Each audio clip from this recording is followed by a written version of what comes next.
অনুষ্ঠানের আজকের এই মহোদয় সম্মানিত সভাপতি উপস্থিত আজকের আলোচনা সভার সম্মানিত প্রধানমন্ত্রী বাংলাদেশ জাতীয় দল হাটহাজারী উপজেলা শাখার বারবার সকল সভাপতি আলহাজ মোহাম্মদ ভাই সহ উপস্থিত নেতৃবৃন্দ ও আমার সামনে আগত বিএনপি পাগল নেতৃবৃন্দ সবাইকে আমার ব্যক্তিগত পক্ষ থেকে বাংলাদেশ জাতীয় দলের পক্ষ থেকে সম্মানিত শুভেচ্ছা অভিনন্দন জানাচ্ছি।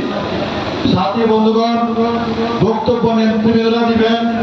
আমি একটি কথা বলতে চাই, অনেক নেতা অনেক রকম বক্তৃতা দেয়, অনেক রকম স্বপ্ন আমাদের দেখায়, স্বপ্ন মাঝে থাকে, কিন্তু আমাদের এই 53 বছর পরে এই হাটহাজারীর একটা গর্বিত সন্তান, যিনি সারা বাংলাদেশে এই দলকে সুসংগঠিত করার জন্য দলকে পরিশ্রম করে যেভাবে সাংগঠনিক শক্তিশালী করছেন, সেই আমাদেরই কৃতি সন্তান, যিনি আগামী হাটহাজারীর অভিভাবক হবেন এবং তাকে আমাদের জন্য হাটহাজারী মানুষের জন্য আল্লাহর বিশেষ রহমত মনে করি। কারণ উনি যদি নির্বাচিত হয়, হাটহাজারী থেকে যদি দানবীর প্রতীক দিয়ে নির্বাচিত হয়, তাহলে হাটহাজারীর মানুষের বাক্য উন্নয়ন করে যাবে।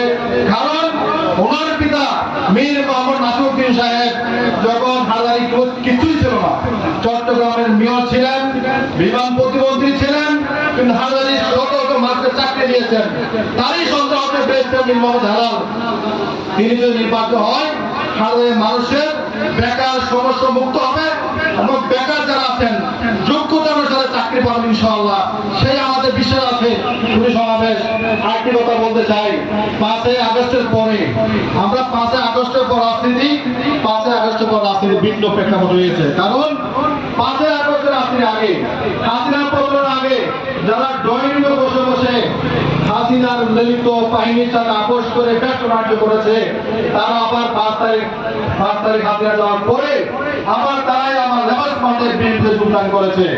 তারাই দুঃসময়ে বিএনপির দুঃসময়ের মানুষদেরকে বিচারে দিয়ে ওরাই এসে সমাজ প্রোগ্রাম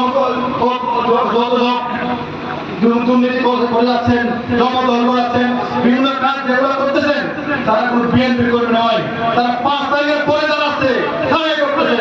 আপনাদের কাছে একটি অনুরোধ, বেহেশতের মীর হাসান